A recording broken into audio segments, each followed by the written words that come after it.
Assalamualaikum warahmatullahi wabarakatuh. Hello everyone, we are from Group 6 and welcome to our presentation. So before we start, let me introduce our members. So first there is me, Yumna Nadifa, with the last student number 030. Hello, I'm Eliza with the last student number 029. Hello, I'm Mufida Kutbiasari with last student number 028. Hello, I'm Lulu Trimedia-Sari with the last student number 031. Hi, I'm Baran Shahid Alatia with the last study number 032. Okay, in this today presentation, we will talk about toward present day English and global English and beyond. Okay, we'll start the presentation about the moves toward present day English with our first speaker, Eliza Pinta. Eliza, time is yours. Okay, thank you, Yumna. I'm Eliza with the last student number 029. And I want to explain about a move toward present English. By the beginning of the 18th century, English had developed to the stage where a present-day speaker of English would have little or no trouble understanding it. The difference between the language now and the language or 100 or even 200 years ago is undoubtedly not so great as the difference between present-day English and Old English. This does not mean that English has stopped changing too. Next, we move to the Industrial Revolution. Industrial Revolution started from 1760 until 1830. Industrial Revolution was instrumental in causing the movement of people around the country, which led to the dialects coming into much greater contact with one another than even before, with resultant linguistic changes and developments. This had substantial effect on English in the 19th and 20th centuries. Later, this contact between different varieties of English, both in Britain and beyond, would be caused by development in communication technologies. These technologies change introduce novel ways of working and living and fundamentally transform society. As we know that Industrial Revolution began in the late 1700s, inventions such as aqueduct water frame, a machine for spinning thread powered by water wheel, transformed the textile industry in Britain. Almost in the tandem with this, the Enclosure Acts of the 1700s, which prevent the grazing of animals on common land, had the effect of pushing many families from rural farming backgrounds into the cities in the search of work. This migration to the city, which continued into the 19th and 20th centuries, meant that people would encounter different accents and dialects, which would over time begin to have an effect on their own, perhaps generating new pronunciation and contributing vocabulary items and different grammatical structure. The socio-linguistic concept of accommodation in particular pattern here, describing as it does the process of unconsciously adjusting your own speech to more closely match that of someone else. Accommodation can affect lexics, pronunciation, and stress patterns, and the mixing of dialects that took place in such situations began to blur the traditional boundaries of rural vernaculars, and urban dialects arose as a consequence of the new conurbation. The main features involved in the Industrial Revolution were technological, socio-economic, and cultural. The technology changes include the following: 1. The use of new basic materials, chiefly iron and steel. 2. The use of new energy sources, including both fossil and motive power, such as coal, the steam engine, electricity, petroleum, and internal combustion engine. 3. The invention of new machines, such as the spinning jenny and the power loom, that permit increased production with smaller expenditure of human energy. 4. A new organization of work known as the factory system, which entailed increasing division of labor and scheduling of function. 5th, important development in transportation and communication, including the steam locomotive, steamship, the automobile, airplane, telegraph, and radio, and so on. And the last 6th, the increasing application of science to industry. These technological changes make possible a tremendously increased use of natural resources at the mass production of manufactured goods. Okay, the next presentation will be presented by my friend. Okay, I'm Baran Shahid with the last study number 032. Explain about the Oxford English Dictionary. The codification of English that had begun in the early modern period with the publication of grammars and dictionaries has continued right up to the present day. Work began on the dictionary in 1882, and it was only in 1928 that the finally volume was complete. Since then, there has been a second edition published in 1989 and the electronic version of 1992, work on the third edition is ongoing. With the regular updates published online, the OED was first proposed by the British Philological Society, who saw the need for a comprehensive and the authoritative dictionary of the English language. The first editor, James Murray, was appointed in 1879, and the project was initially intended to take just 10 years. As it was Murray that before the dictionary was finally complete, what made the OED stand out on its first publication was a combination of its sheer size, 10 volume, comprising over 400,000 words, and its comprehensive nature. Its entry contained not just a definition but an etymology of the word in the question, like an explanation of the word's development over time. The second edition of the dictionary built on this by taking fuller account of the variety of word Englishes in the existence. Australian English or Singapore English. Okay, next tell us about my friends.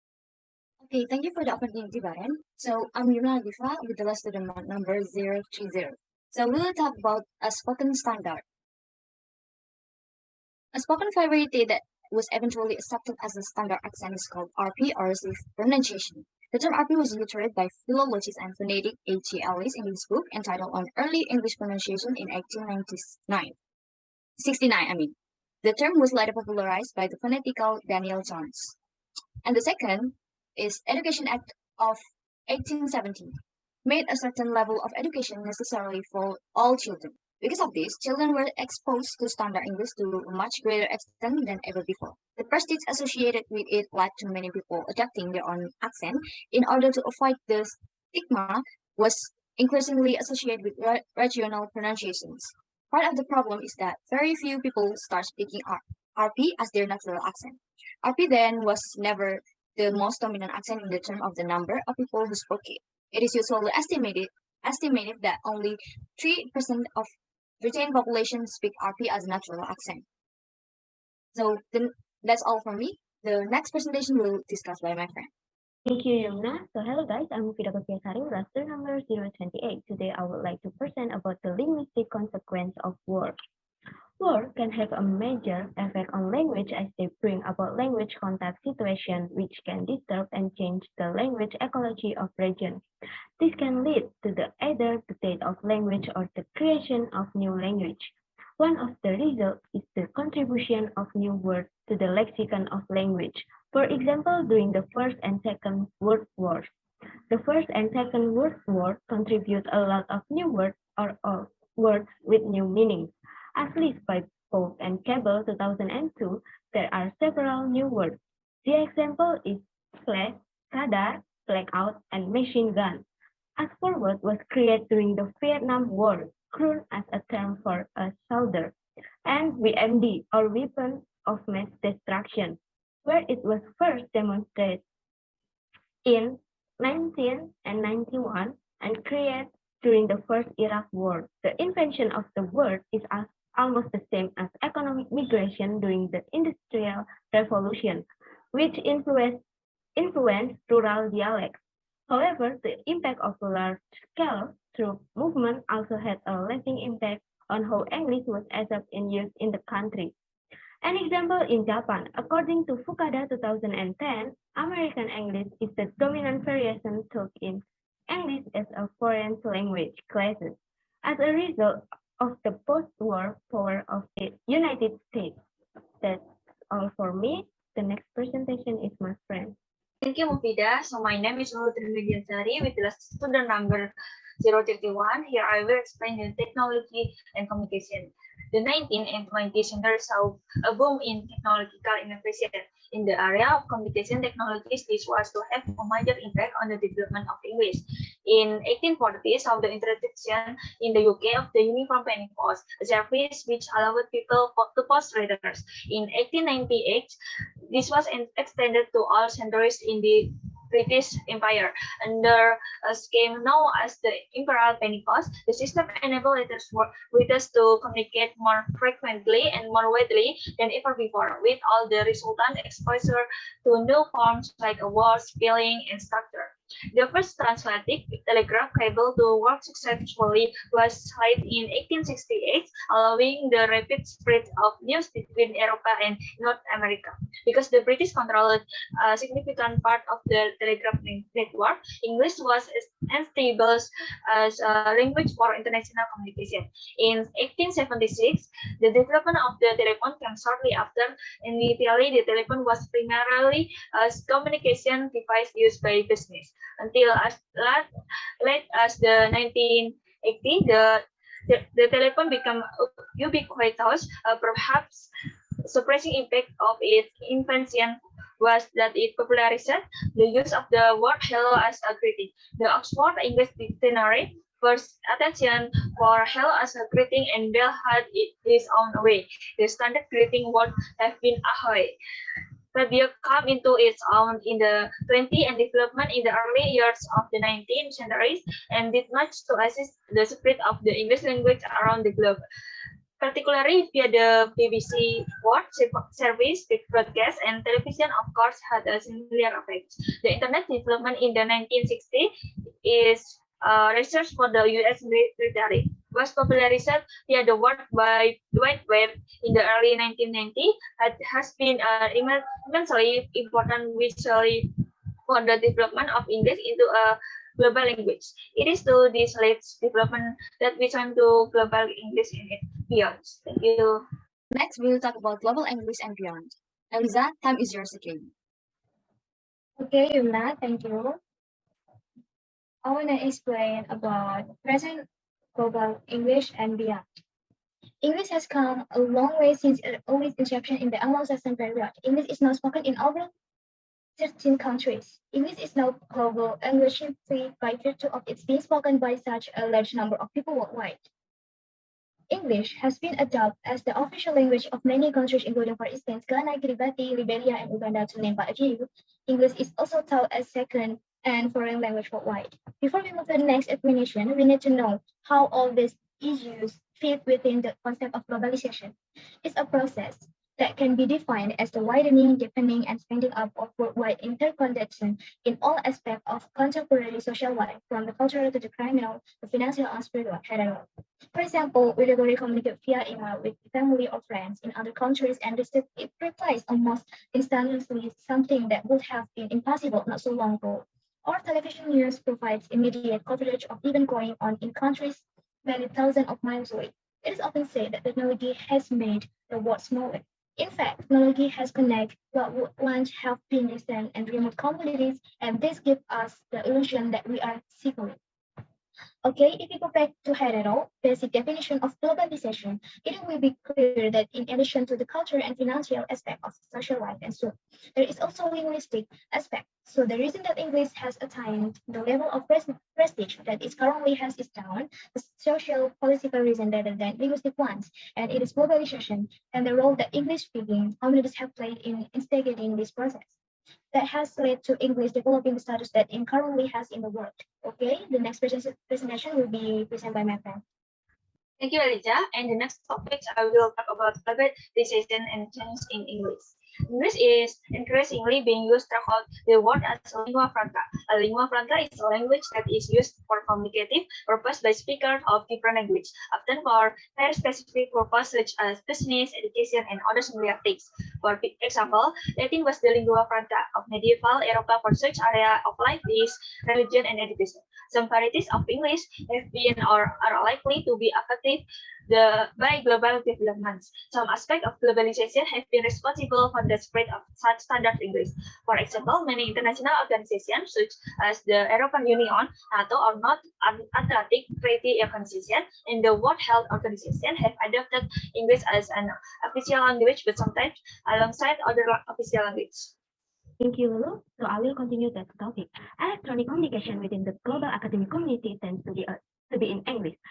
As is most published research. In areas like this, standard English is the norm. But even so, we might imagine that over time new standards will emerge.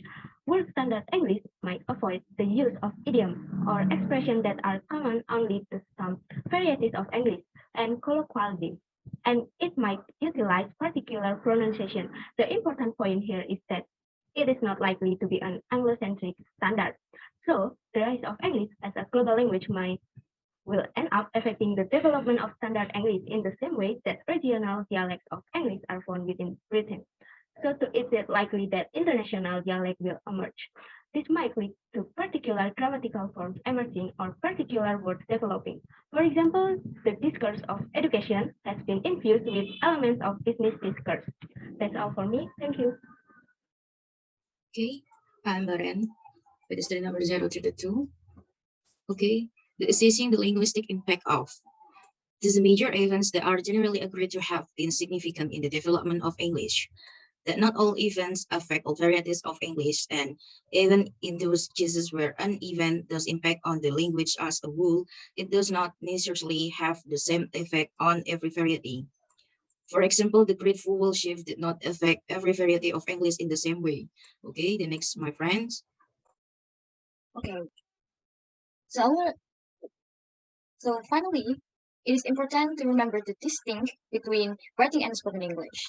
This may sound so obvious as it not worth stating, but it's surprising how often people can confuse the two when considering how particular events have affected the development of English. For instance, while the printing press clearly had a major effect on the emergence of a writing standard, its effect on the spoken language was less important. While the word was what may have given rise to lots of new vocabulary that was common in every speech, not all of these would necessarily have found its way to written English. With a critical eye, and then you come across an event that you think is significant in the history of English. Before assessing its impact, ask yourself this question. First, would it affect spoken English, written English, or both? Second, would it have affected every variety of English? If so, would it have affected every variety of English in the same way? And finally, because the broad range of socio-political and cultural events in the external history of English can be overwhelming, at the back of this book you will find a timeline of the key events. In effect, this forms a summary of section A. You may find this useful to refer to as you read section B, C, and D. So that's all from Group 6, and thank you so much for listening. Wassalamualaikum warahmatullahi wabarakatuh.